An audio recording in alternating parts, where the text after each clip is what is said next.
लोकसभा से पास हुआ anti paper leak bill, भारी हंगामे के बीच बिल हुआ पास। सीएम योगी ने दी सावन की शुभकामनाएं, कहा आज से श्रावण मास हुआ प्रारंभ, संयम और साधना का अनुपम अवसर। कांवड़ यात्रा की भी आज से शुरुआत, 11 अगस्त को मनाई जाएगी शिवरात्रि। शिवरात्रि पर होगा कांवड़ यात्रा का समापन। झारखंड के बाबा वैद्यनाथ मंदिर में उमड़ा आस्था का जन सैलाब, सावन के पहले दिन पूजा अर्चना और जलाभिषेक करने पहुंचे श्रद्धालु। मनकामेश्वर मंदिर में सावन के पहले दिन उमड़ी भारी भीड़, भोलेनाथ का हुआ भव्य जलाभिषेक पूजन। काशी विश्वनाथ धाम में उमड़ी भारी भीड़, सावन के पहले दिन पहुंचे लाखों श्रद्धालु। दिल्ली में क्राइम ब्रांच और बदमाशों में मुठभेड़, कई राउंड तक चली ताबड़तोड़ फायरिंग से हिमांशु भाऊ गैंग का बदमाश गिरफ्तार। रूस ने टेलीग्राम के फाउंडर पावेल दुरोव पर गंभीर आरोप लगाए हैं, प्लेटफॉर्म पर प्रतिबंध की आशंका भी बढ़ गई है। बैंक ने एलपीजी केवाईसी के नाम पर हो रही साइबर ठगी से सतर्क रहने को कहा है, ओटीपी, यूपीआई पिन और बैंकिंग जानकारी साझा न करने की सलाह। पुलिस ने छापेमारी में 5.5 करोड़ नकद और 15 किलो सोना जब्त किया, मुख्यमंत्री ने कार्रवाई की सराहना की।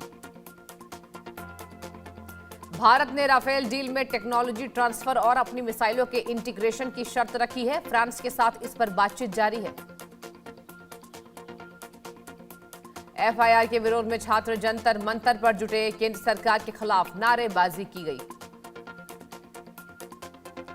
सुप्रीम कोर्ट ने सीबीआई की क्लोजर रिपोर्ट मंजूर कर ली, इसके साथ ही पूर्व प्रधानमंत्री मनमोहन सिंह को राहत मिल गई। ट्रंप से सऊदी रक्षा मंत्री की मुलाकात, क्राउन प्रिंस का संदेश लेकर ट्रंप से मिले रक्षा मंत्री प्रिंस खालिद। अमेरिका ने ईरान पर फिर हमला तेज किया, कुवैत से ईरान पर दागी गई कई मिसाइलें। हिमार्स मिसाइल से ईरान पर हमला, सेंटकॉम ने कार्रवाई की पुष्टि कर दी, कई ठिकानों को बनाया गया निशाना। ईरान के नूराबाद में 4 बड़े धमाकों की खबर, ग्राउंड फोर्स बेस के पास 3 जोरदार ब्लास्ट हुए। ईरान के एक अधिकारी ने दावा किया कि देश के उत्तर पश्चिम हिस्से में दुश्मन की मिसाइल गिरी है। ईरान के किश और अबादान में भीषण धमाके, कई इलाकों में दहशत का माहौल। ग्रीन कार्ड का इंतजार कर रहे प्रवासियों के लिए नया प्रस्ताव पेश हुआ है, H1B वीजा धारकों को इसका सबसे ज्यादा फायदा मिल सकता है। और ट्रंप ने ईरान को दी खुली धमकी, ईरान पर भीषण अटैक करेंगे, मध्य पूर्व में तनाव और बढ़ गया है।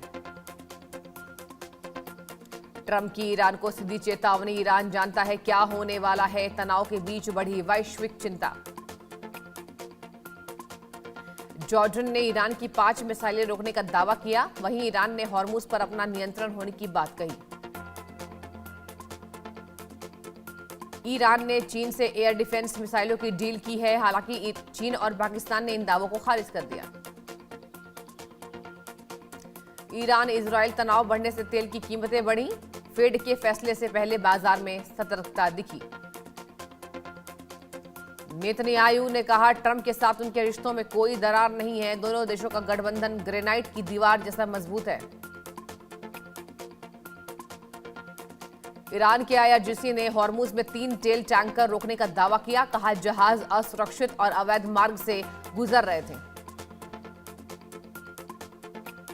इराक के नीनवे प्रांत में अमेरिका और सऊदी अरब के संयुक्त हमले में पॉपुलर मोबिलाइजेशन फोर्स के 8 सदस्यों के मारे जाने का बड़ा दावा। हॉर्मुज में तनाव बढ़ने से तेल महंगा हो सकता है, इससे दुनिया भर में महंगाई बढ़ने की आशंका। पश्चिम एशिया के कई देशों ने तनाव कम करने की अपील की, सभी से बातचीत के जरिए समाधान पर जोर दिया। तनाव के बीच खाड़ी में जहाज चलाने वाली कंपनियों ने सुरक्षा बढ़ा दी, कई कंपनियों ने अपने समुद्री रास्ते भी बदले। इराक के बसरा में पीएमएफ मुख्यालय पर हवाई हमले में 2 सदस्य घायल हो गए।